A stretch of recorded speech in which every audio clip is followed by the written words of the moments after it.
அப்ப நாங்கெல்லாம் சும்மா இருக்கா, நீ மட்டும் தனியா பாடு. சாமி பாடுவோம் சாமி. அவருக்காக என் சொந்த வரியிலே பாடுவேன். பாடு.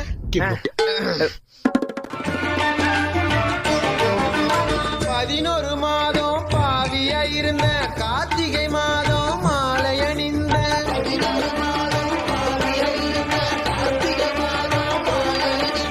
பார்வதி டீச்சரை மறந்து புட்டு உன் பாதத்துல நான் சரணடைஞ்சேன். பார்வதி டீச்சரை மறந்து புட்டு